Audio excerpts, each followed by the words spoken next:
If you like my tuna salad recipe, which has millions of views by the way, you are going to love this new salmon salad recipe. A big fillet of salmon with the easiest spice blend is quickly baked in the oven, giving you these large flaky bits of salmon.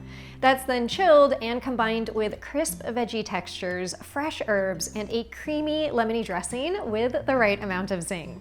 This cold salmon salad is healthy, protein-packed, loaded with omega-3s, and I think it tastes pretty darn fantastic. So if you're looking for tasty ways to get more salmon into your diet, or you just want to switch up your regular rotation of tuna salad or chicken salad, this recipe is sure to be a winner. All right, let me show you how to make it. To get started, you'll need a salmon fillet that's about 1¼ pounds, though if it's slightly bigger or slightly smaller, that's totally fine as this recipe is flexible. I'm using king salmon today, but you could also use sockeye or coho salmon as well. Just make sure to look for the wild caught designation, as it's better for you with more omega-3s and nutrients, and it's better for the environment. Now, if you're new around these parts, I have 2 blog posts that go into much more detail on both the types of salmon to buy and why you should buy wild caught, and I'll link those in the description box below. And I know I'm gonna get the question, can you use canned salmon in this recipe? Well, because we're going for a flaky salmon salad today, I do recommend you buy fresh salmon, as canned salmon often has the bones and skin inside, and it will naturally just be a bit mushier, so it won't have that same fresh look. Canned salmon is fine for recipes like salmon patties, but for this salad, I'd stick with a whole fillet.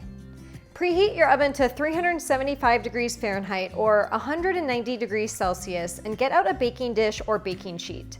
I love quarter-size baking sheets for baking large fish as they're perfectly sized, and then I'll just line that with a piece of parchment paper. Place the salmon on top and then drizzle a small amount of olive oil, about ½ tablespoon or so, and then rub that in with your hands or a brush.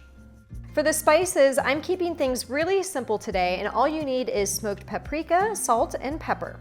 So add about 1 teaspoon of smoked paprika. If you've still got the shaker top on your spice jar, you can just shake out as much as you'd like.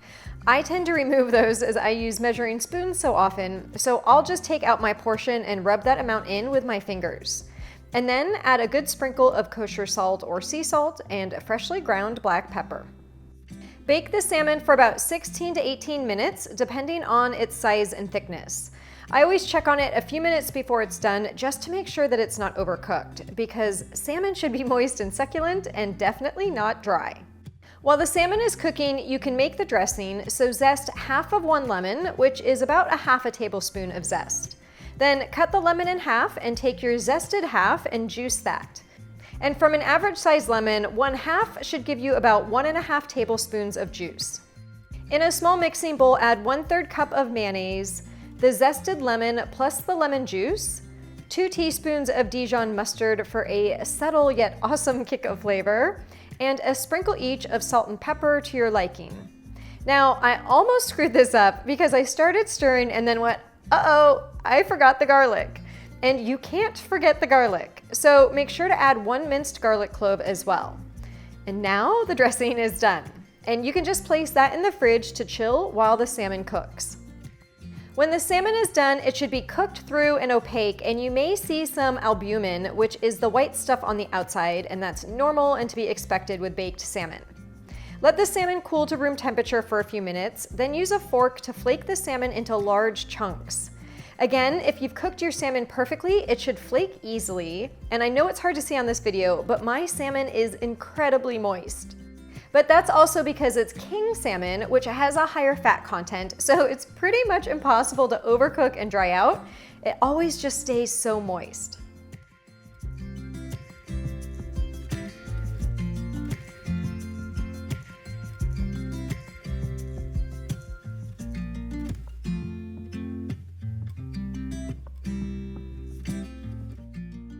Add the flaked salmon to a large mixing bowl and then place it in the fridge for about 5 to 10 minutes or until the salmon is completely chilled. Because remember, this is supposed to be a cold salmon salad. So while the salmon is chilling, you can slice and dice and grate a few veggies, starting with 2 ribs of celery. Slice the celery 2 or 3 times lengthwise and then cut across for the perfect small dice and little bite-sized pieces. Then dice up half of a small red onion. I like red onion for the pop of purple color, and side note, I think it should be called a purple onion and not a red onion, but if you don't have a red onion, you could thinly slice some green onions as well. Next up are 3 radishes, and this is my secret ingredient that adds crisp texture and punchy, peppery flavor to this salad. At first I thought about dicing these, and you could certainly do that, but I prefer to grate the radishes for small, thin bits of radish that gets scattered throughout the salad. It's also much faster and easier to grate the radishes, so of course I prefer to do that. The last 2 ingredients are the fresh herbs, and if you've made my tuna salad or chicken salad recipes, you know it's all about the fresh herbs. And the same is true for this salad. So slice up some chives until you have about 2 tablespoons worth, and I'm just gonna push those off to the side for now. And then you'll also need about 2 tablespoons worth of chopped dill. If you're not a fan of either of those herbs, feel free to replace them with your favorite tender herbs, just don't leave the herbs out. All right, the salmon is chilled, so let's add the red onion to the bowl along with the celery, radish, chives, and dill. Then pour the creamy lemony dressing on top.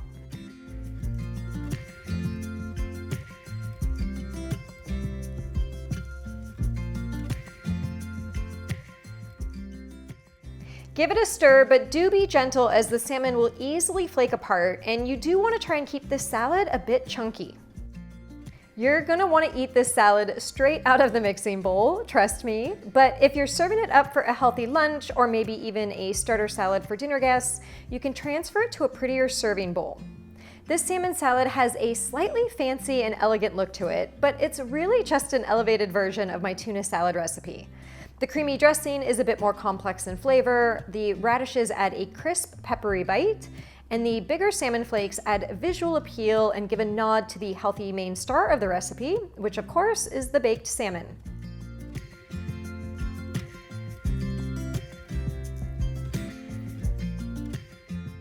In addition to eating this straight out of the bowl, you can also turn it into sandwiches and wraps, or simply place it on top of romaine or butter lettuce leaves for a light bite.